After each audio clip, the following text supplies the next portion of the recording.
Good afternoon and welcome everyone. I'm glad you're here to the In-Plant Graphics and Rochester Software Associates luncheon. Is anybody at their first Graph Expo? All right. Anybody of those only come because it was in Orlando? You wouldn't have gone in Chicago? So, yeah, I was wondering going into this whether we'd see as many people or as many in-plants at this show in Orlando as we usually do, because, you know, a lot of people drive in from surrounding areas to Chicago, and a lot of them just are skipping it this year, but it turns out I've seen a lot more in-plants this year. And yeah, I really can't explain it. Not all of them are driving in. A lot of people are flying in, perhaps because of Orlando. All of the in-plant sessions that I've done and some of the others I've been to have been very well attended, so that's great. Hopefully you get to meet each other and make a few contacts while you're together. So today we're going to talk about web-to-print best practices, and we've put together a panel that is two-thirds experts and one guy who doesn't know much of anything. And I'll give you a hint, they're the experts. But I'll sit on it and we'll see what comes out. You may know Howie Fenton. He's been with NAPL, InfoTrends, and now he's Vice President of Consulting Services with Integrated Methods Group, or IMG. And next to him is Vince Tutino, Senior Product Manager with Rochester Software Associates. And then, of course, there's me, the editor of In-Plant Graphics magazine. Since I'm multitasking here today, don't be shocked if I suddenly jump up from the panel and start taking pictures. I'm the only guy, so I got to do it all. Still got a magazine to put out. But anyway, with that out of the way, I want to bring in Alicia Kaczynskis, who is Marketing Director at RSA and one of the 2015 Women of Distinction, honored by the Output Links Communications Group. She's very active in the in-plant community and is a wealth of information, so I will let her start things off. Thank you. Well, Bob took care of some of my duties to get us started in terms of the intro. First, what I'd like to do is just tell you just a little bit about Rochester Software Associates. And not everybody knows who we are. We are a 30-year-old software firm, which I think is quite a feat in itself. We're headquartered, as the name says, in Rochester, New York, not Minnesota or one of the other New England states. We've been around since 1986. We started out as what's called a transform company. It was basically data streams that were coming from data centers so that those print streams could be transformed to print onto PostScript printers. We have some new prepress, which I'll talk about just for a second, and don't worry, this won't be like a long infomercial. We also then started offering output management. That is basically managing the print workflow. If you have more than one printer, it's something that you probably should take a look at. And then about 11 years ago, we started with Web2Print, and Vince is our product manager 15 years ago with our Web2Print. We are in-plant specialists. Probably 95, 98% of our customers are implants, so that makes us, I think, fairly unique, but it also makes us experts. We partner with all the major equipment providers, which is probably why some of you haven't heard of us, because we sell almost completely through those channels. So a little bit about how some of that workflow kind of all works. Basically, a print job with our software can be submitted from almost anywhere. It can then be transformed to print pretty much on any production device. With ticketing, that's kind of our secret sauce, that we print to all the major manufacturers without losing all of that ticketing. And then, of course, managing all of that output. Our core products are WebCRD, Web2Print, so that's probably the one that if you know us, you may know us for.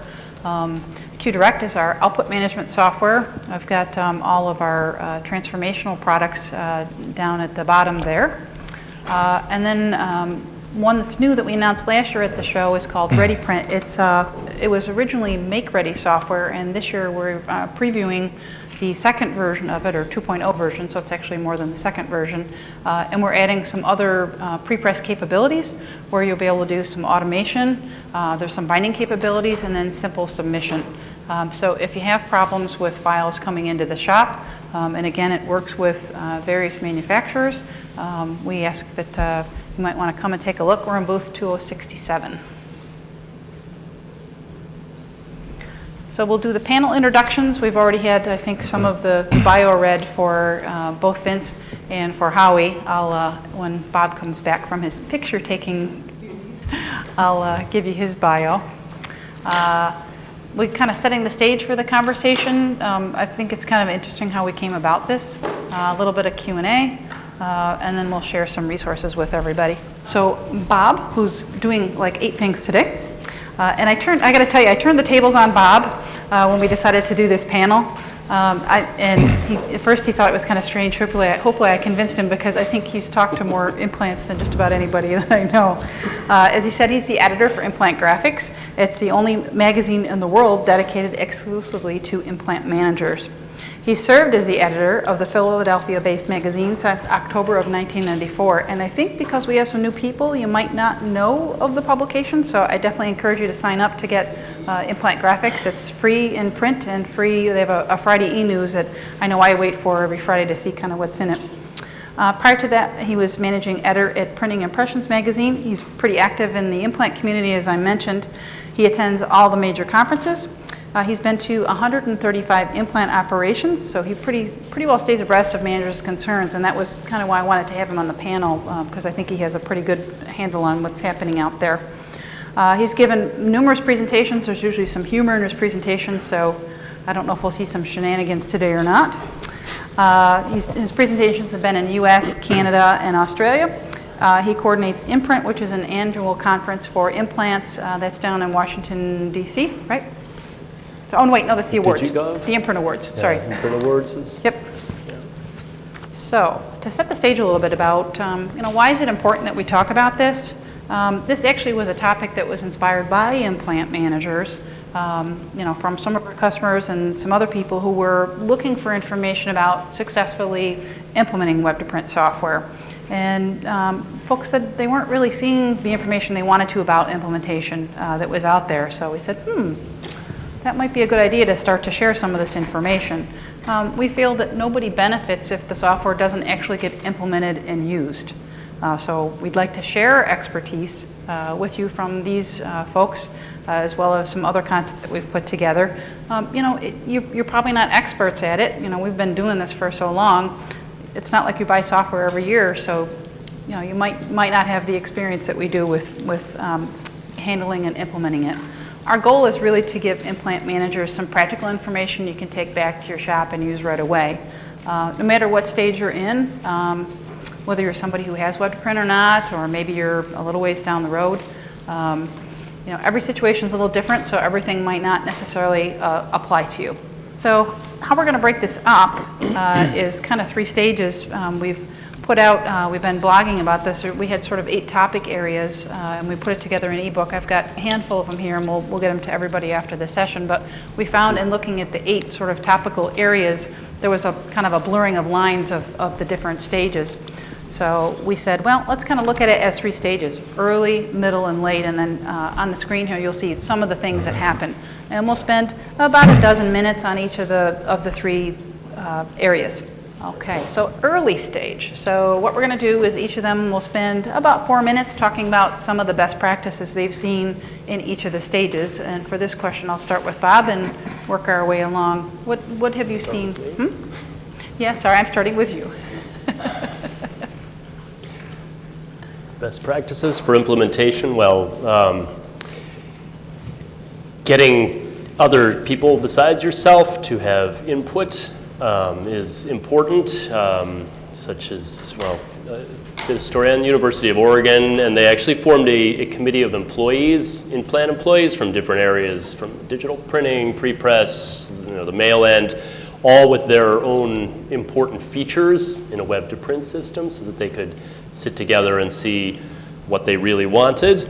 And then they used this list when they went out and they brought these people with to evaluate the softwares. Of course, the big thing is keep IT involved from the very beginning. There have been cases where people went ahead with a system. I think Penn State might have been one where they made a decision on web to print only to find out that IT had its own process for purchasing, and then they had to go back and kind of sell it to IT after the fact. So start with IT. They could be difficult to work with, yes, but as long as you give them respect and let them be seen as the experts, because they know that they're the experts. There was a whole session at the IPMA conference by Teddy Abad Perez. He's with the state of Colorado's implant, and he just talked all about working with IT. And he had a lot of good tips about, stressing that this is a project for both of you, it's not just the implants project that IT is helping with, but collaborate with them, make sure that IT feels engaged in this project as well, to get web to print, bring the IT manager to the vendor meetings, just so that they're there right from the beginning to ask questions, make them part of the process, make sure that you respect their time and give them as much detail as possible, because they want the details, and also make sure they understand your goals so that they can maybe come up with a way to meet the goals that you hadn't thought of. So definitely keeping IT in the loop is important. Can hold up. Okay. There was another resource we have about working with IT, and I was remembering it when you spoke, and now it's escaped me for the moment, but it's okay. It's something that, RSA has an IT handbook about working with IT, so if you work with us and purchase a software, we have a document that you can hand to your IT department that really kind of tells them everything they need to know, because IT is kind of its own speak, so if you're not somebody who's technically savvy, you might not know exactly what information you need to give them.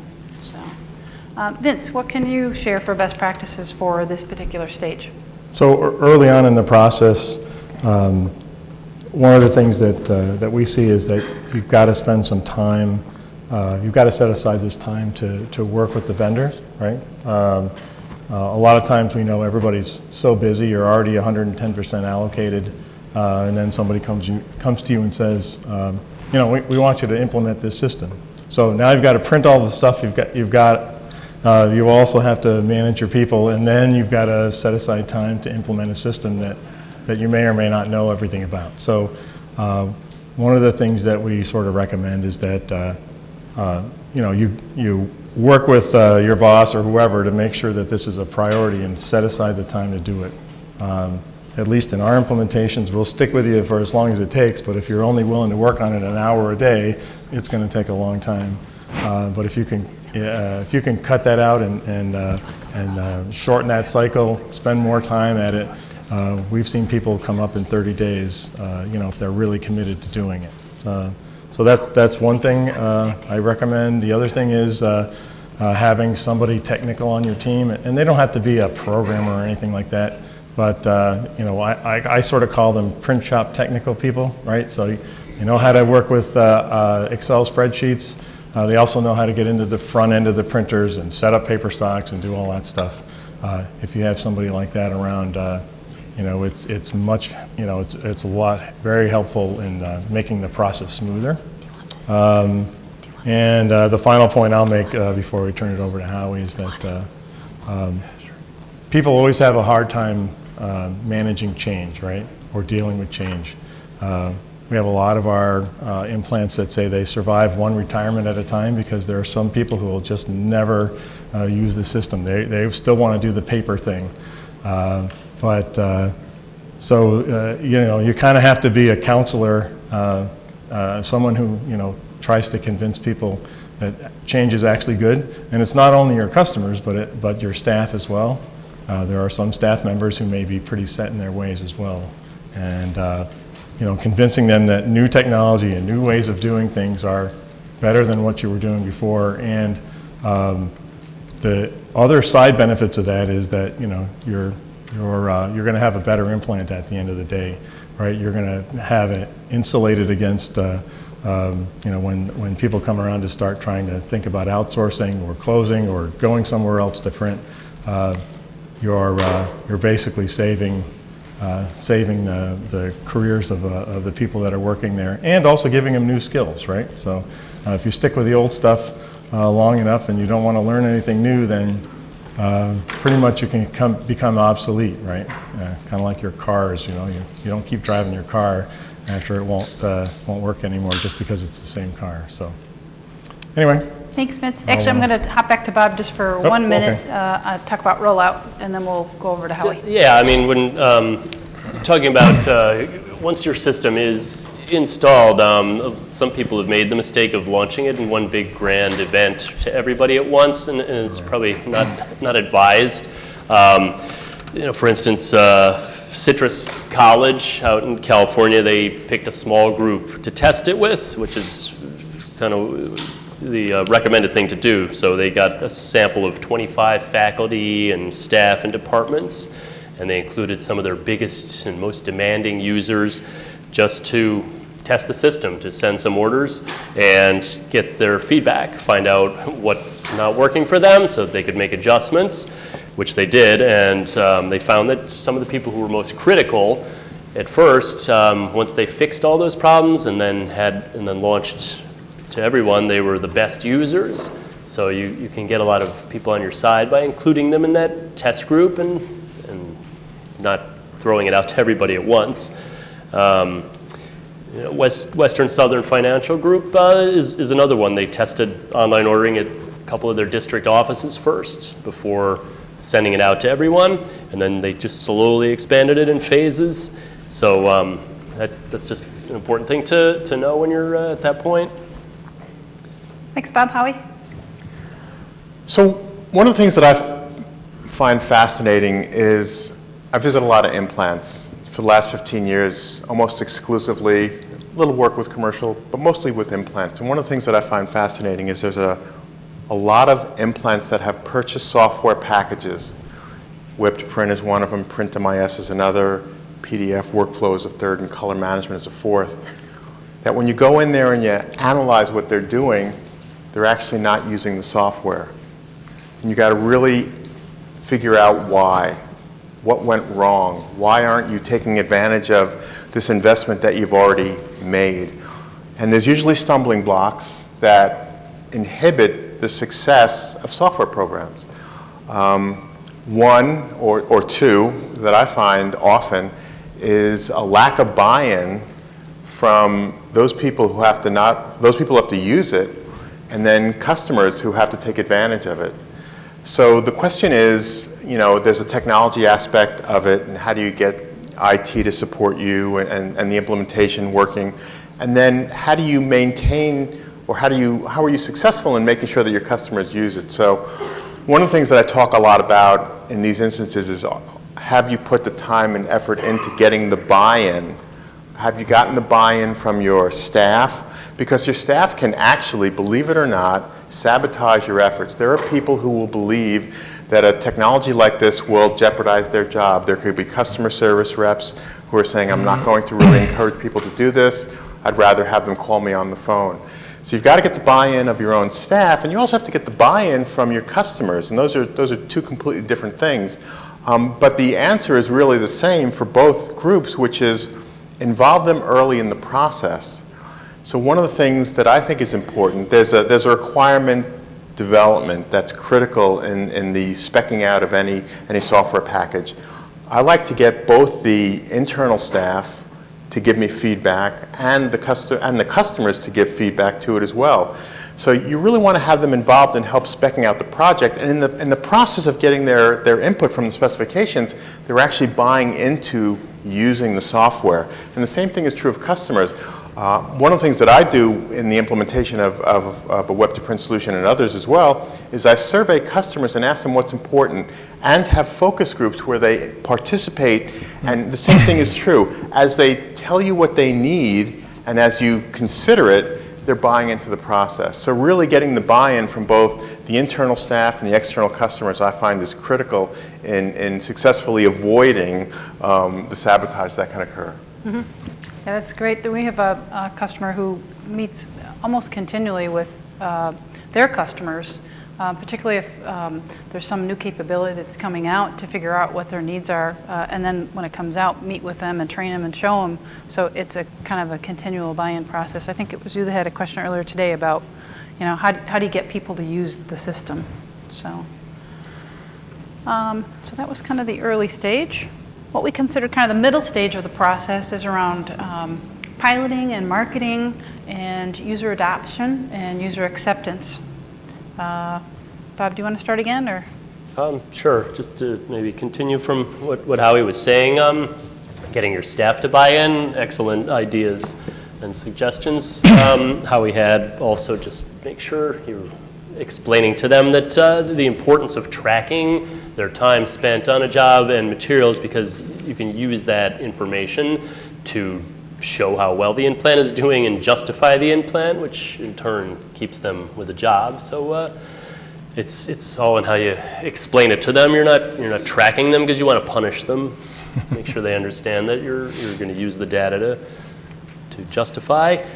But yeah, so some implants have taken up to a year to spread the word about what was coming when they get a web-to-print system.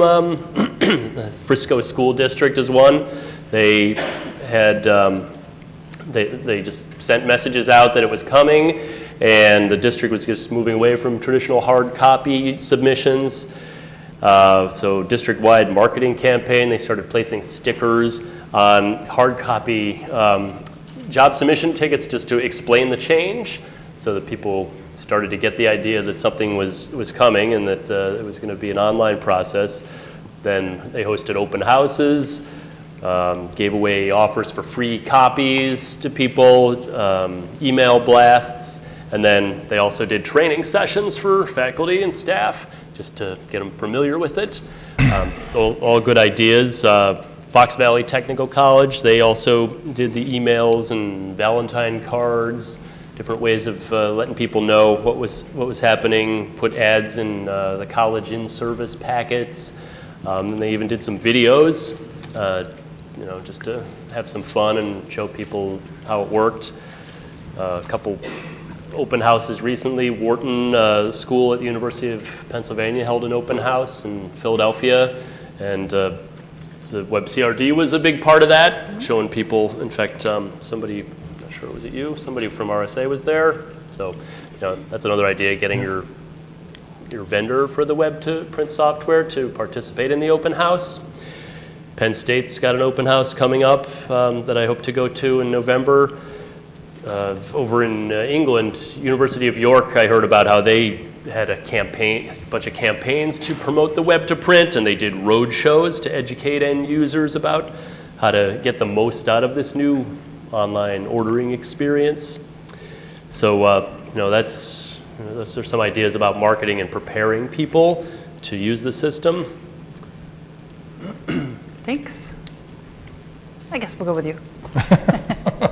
Okay, so in the middle, we're sort of talking about adoption and kind of marketing, right? So I used to be a consultant, and people would say, well, I want a website, right? Well, and then I would have to go in and say, okay, well, why do you want a website? Well, more people will just come to me, right? And I'm like, well, not if they can't find you, or that you have to do something else to get people to your website. Same kind of thing applies here as well, right? So if you can't, promote yourself and get things out there, one of the lines I put in the ebook is that that you might still be in the basement, but with the internet, everything is possible. But if nobody knows your URL, they're never going to find you again, right? So it's the same kind of thing. You'll still be kind of an unknown quantity. Along those kind of same lines, with marketing, we like to tell people, needle your way into your user community, find out what's important to them, and then use their terms for telling them, what about the new system is going to improve your life, impact the bottom line. I know printers like to show off their hardware and tell people about the newest stuff you have and all these different bindings that you can do for them. But that really doesn't tell them you know, how are you going to impact their bottom line? You know, what can you do to save them money, save them time? In the K through 12 examples, you know, what stops teachers from standing at copier machines for an hour a day making copies when all they can do is either scan it in or upload their files to a web-to-print system, and the next day they get their material back and they didn't have to do any of that standing in front of the copier. So that's some of those examples. The other last thing that I'll point out too is that, you know, as you're working with your customer base and getting out there, if you'll hear things that you may be able to impact in their lives or making their work easier. When you do find those things, sort of capture, what you did for them and how much time it'll save you. Some of our customers have done that. I think County of Ventura out in California, they also have a hospital, so they found out that some of the nurses were actually putting together packets of documents.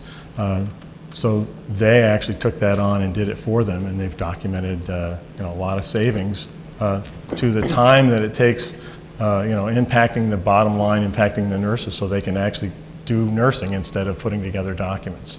And there's lots of other examples like that. And if you document that time, make sure in your annual report or your report to upper management at the end of the year that you highlight those things that you're doing to help the company or your organization. Howie? I did a research project about 2 years ago, and I thought it was fascinating. We asked customers, this is going to drive, every time I talk about this, it drives Alicia crazy. We asked customers what they thought was their most valuable investment and their least valuable investment. And web to print turned out to be #1 for both categories. So 140 people said that web to print was their best investment, and 40 people said it was their worst investment, which is really interesting, and you've got to wonder why. When you dig deeper and you identify root causes, a lot of customers didn't really fully understand how to use the software, how to negotiate through the software packages. And how do you communicate that to your customers? Do you do webinars? Do you have hands-on training? Something that I did recently in an implementation of ISO really helped me better appreciate video. So most of us know that if I go home tomorrow today and I push the button in my car to open my garage door, and my garage door doesn't open, I'm going to go to YouTube and look at a video on how to fix my garage door. Well, the same thing is an incredibly powerful tool for your customers. So one of the things that you can do, and I use this in the ISO training program, is you can actually videotape someone using that and use that as a tool, and allow them to click on it to see, okay, here's how I access it, here's how I get an estimate, here's how I download, or here's how I upload a file to it. So training customers to use it and making it incredibly user-friendly is essential. If you don't really get that done, then what you're going to find is that a lot of customers don't use it. A lot of customers are intimidated, and oftentimes a lot of customers that we work with will order something in January, and they might not order something till March. And you might have trained them very well how to use it the first time, and the second time they have to use it, they don't remember how to do it, and they get very frustrated. Maybe they call you up, and maybe you get frustrated. But if you create a video, and it's incredibly easy these days, there's software packages for like $35 that will actually capture your clicks and walk you through the process and let you do voiceovers.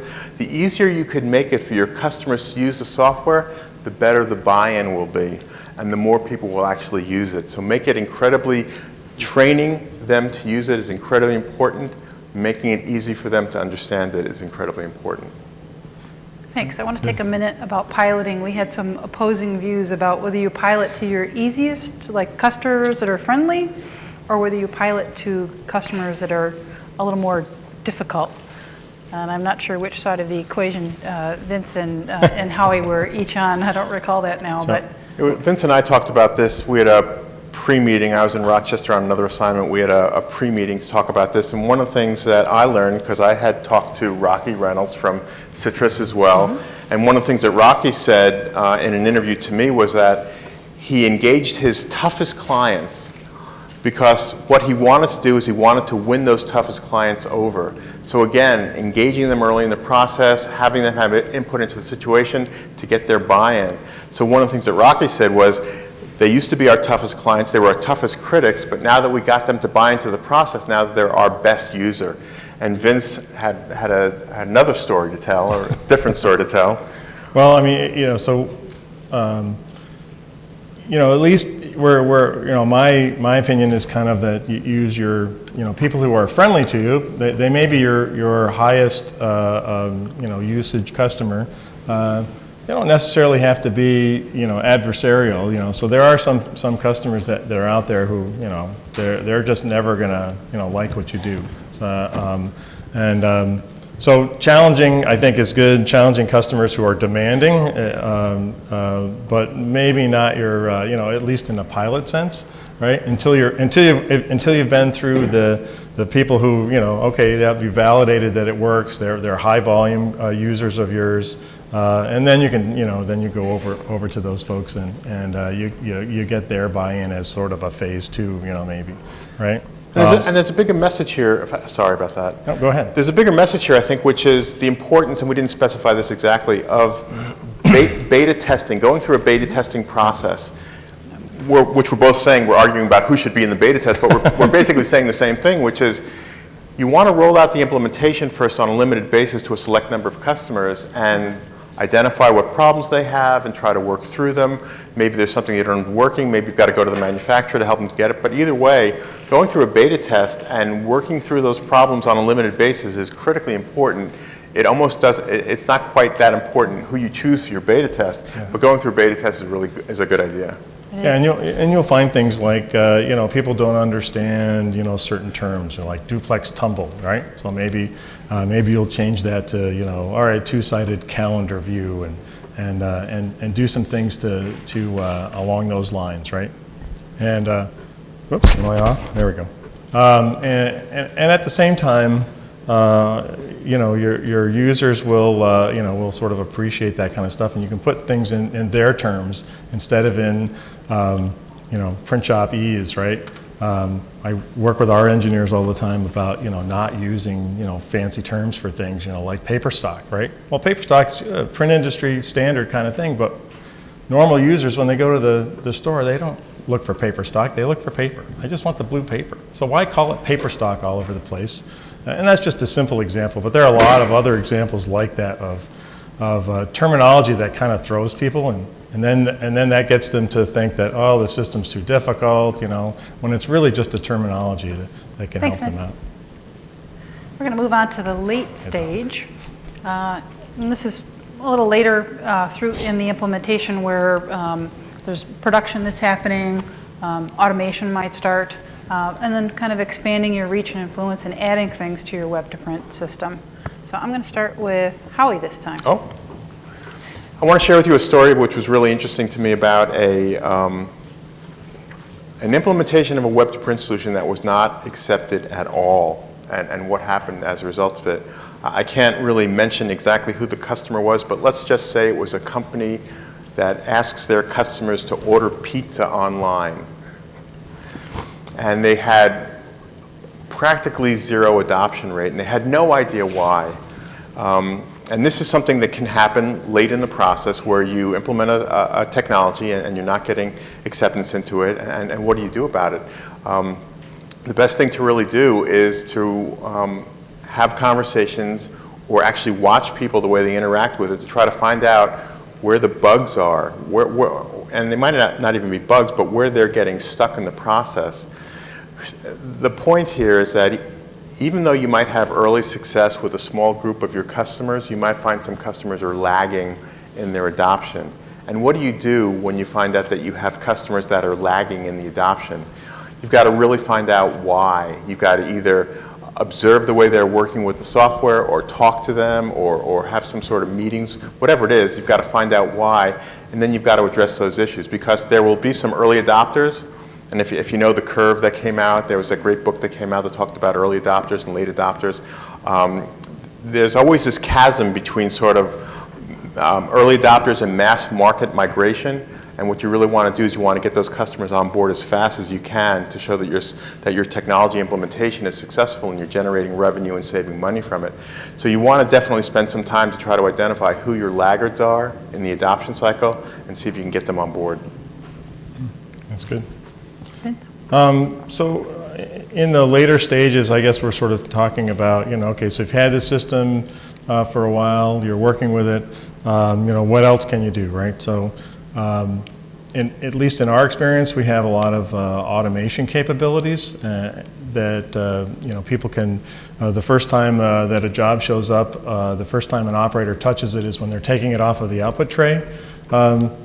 I don't typically recommend that people do that on day one or try to figure it all out on day one. So get used to doing the manual processing first and making sure when you hit send that it comes out the way it's supposed to. After you've had some experience with that, the shop staff is getting good with it. Then look at those things that you can automate. And sooner than later, you'll start putting in different rules, and things will start speeding up. And those are really good things that happen. I mean, we know that as was brought up in some of the other sessions, that the budgets are kind of flat, but volume is going up for implants, and you can't do that if you don't sort of automate, right? You can do more with the same staff if you've got a web to print system, if you're using some automation to make things happen. And then what that does is it releases people from doing those what I call non-value add tasks in a print center, like reticketing a job at a device when it should just come in and go there, right? So if you take all those non-value add steps out, then you've got more time to do more work or work with your customers or get out there and find out what impact you can make with them. The other late stage kind of stuff I talk about is get involved in all the user forums and the IPMAs and the implant graphics and all of the organizations that are out there. They're super valuable. Even if you don't go to all the conferences, there's a lot of good stuff out there working with your peers. And also get involved with your vendor. So we have a forum and we have user group meetings. And we wish all of our customers would show up to all of our user group meetings, but some don't. There's a lot of stuff out there that you can get. And then also be vocal about, these are the challenges I have. But as a product manager, I can't read people's minds, and if you don't tell me, I can't make improvements to the product that will help you out with that unless you tell me, right? Thanks. And one last point. This whole deal with challenging customers, I think my most demanding customers are the best customers we have, because at the end of the day, they're getting what they want. And they've also helped to improve the product by being vocal. Mm-hmm. Yeah, to follow up what Vince was saying, I think all of the major web-to-print vendors that I can think of have user groups, and I know from talking to the people at them, they're just great experiences. Sometimes people even pick the user group over another implant conference when they can only go to one, but it's a good opportunity to share some experiences. A good example of some of what Vince was saying about the advantages of automation is Blue Valley Schools. I know they had a big turnaround from before and after adding a web-to-print system. I mean, it went from like 4-day turnarounds to overnight turnarounds, and spending lots of time in pre-press fixing fonts and that kind of thing, and just a lot of manual touches. Jobs weren't really not all archived in the past, but all these things they were able to do by adding web to print. They cite that it led to volume growth of 738% over a 5-year period. It just made it so much easier to turn these jobs around. They didn't have to add staff, but they greatly increased their capacity to take work. And teachers just love being able to pull past jobs out and reprint them, instead of just resubmitting the same job again like they had to do each time before. So, pulling it out of a catalog and reprinting it has just made it so much easier. other examples of users who continue to use the web to print for other things. Well, Villanova uses the data that they collected and spend a lot of time looking at what work is being sent out so that they can bring more work in. And both Villanova and University of Colorado at Boulder have used the web to print to get a lot of student work. I don't think either of them took in student work, or not as much, before getting web to print, but once they established the system and showed how easy it was to use, now they get a lot of student revenue. So it brings in work from sources that you wouldn't have used before. And I know University of Colorado uses the data to show how well the shop is performing. It's all tracked in the system, so they can show how quickly the jobs are turned around and send out reports to that effect. So it gives you some good data that you can use to help justify. Great. What we're going to do is each of them is going to share a handful of best practices, and then we can open up the Q&A. Sorry, Bob, I'll give you a second to take a drink. I had you first in the slides here. Well, yeah, I mean, some of the points that I had made previously, make sure you have ample time set aside, and you're not trying to tackle it on your own. That's a mistake that some people have made, especially if you're in a smaller operation. So, it may not be you, the point person on this. You may have somebody on staff. Maybe it's not even somebody you would have thought of, but somebody who's really good with technical matters who could take this on as their baby and just take care of a lot of the details of implementing it. Yeah, the IT, the whole aspect of getting in with IT early and making sure that you have some people on your side in that area who understand the technical aspects. Internal marketing in many ways, just be creative, whether you put out a video or put in something with jobs to tell people about the system, come up with a name for it other than what the vendor calls it. I think Villanova calls it iPrint, and I've heard a bunch of other names for it, so it looks completely different from another user of that system, but it's just geared toward, in their case, Villanova. And just look for every opportunity to market this and show people personally how easy it is to use by training sessions and lunches where you get down to it and show them what they can do. And of course the gradual rollout, I think we all went over that as a best practice. Thanks, Bob. Vince? So I covered some of the points already, but one of the things to keep in mind is you bought a web to print system because the processes you were doing before, you're hoping to improve those.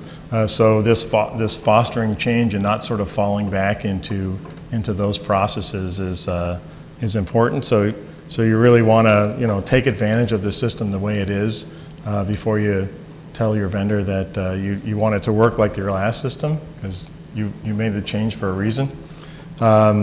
It's also important to, like we said, document your capabilities and make sure you track all that so that you can prove your value not only to your administration, but for the potentially the CFO of your organization as well. Automation is the process that takes time, but it's really well worth it. And I guess we mentioned Frisco schools. They do up to 1,200 jobs a day with a relatively minimal staff, and there's no way they could do all that without using automation and barcode scanning and all sorts of other things to manage that kind of volume.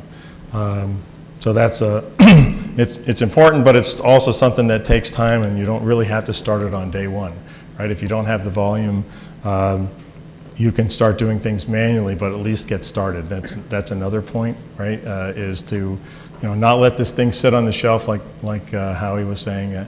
Even if you can't fully implement some part of it and get started, and then eventually finish the rest of it, and then get involved in those organizations and let us know what challenges you need. I go to all these trade shows and all the customer meetings, not to sell stuff, but to actually take input from people. So I'm at all of the A-Cups and the IPMAs to do that, not so much to promote our stuff. Howie. So I think it's important, and oftentimes simple things are overlooked, to start off with, what are your goals? What are you hoping to achieve with the software? Are you trying to achieve a reduction in cycle time, how long it takes for the job to be done? Are you trying to achieve a reduction in manpower, per se, where you can get work done with less touches? Are you trying to reduce your manufacturing costs? I mean, those are really important things that once you identify, you can build measurements to support you, showing that you've been successful. And then most importantly, you want to be able to report that to your management and saying, look, I've been successful in this investment that I've made. Look at how how much more work I can do per day, or how much cost I can drive out of the equation by using software automation like that. So, starting off with a goal and articulating clearly what that goal is can really lead you down the right path. It can also help you in the process to identify gaps in skills that may exist, right? You might implement a new software package. You might need someone that has particular expertise to either create the web page or monitor the web page or work with the web page, whatever it is. And then you do a gap analysis between the skills that your staff has and the skills that your staff needs to successfully implement this. The last thing in the world that you want to have happen is to buy this, make this investment, find out that your staff are not really qualified and you either didn't train them or trained them and they were unsuccessful. Early on in the process, make sure that you achieve the skill sets that you need to support the goals that you originally set out.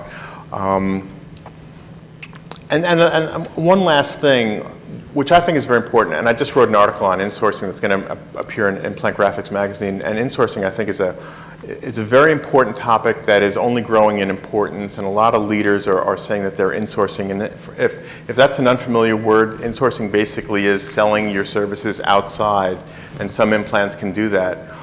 And one of the things that the people on the outside are going to be looking for is, do you have this capability? Can I order online from you? So in addition to fulfilling the needs and helping to reduce your manufacturing costs and increasing the convenience of your internal customers, it's also a strategy that you can use to try to bring more work into your company by having an outside face so that they can order things quickly and easily from you. Thanks, Howie. I think we forgot to ask, a show of hands, who has web to print? So maybe a third, 25%. And who's here at the show to look at software, not necessarily web to print? Okay, so most everybody's here to look at hardware?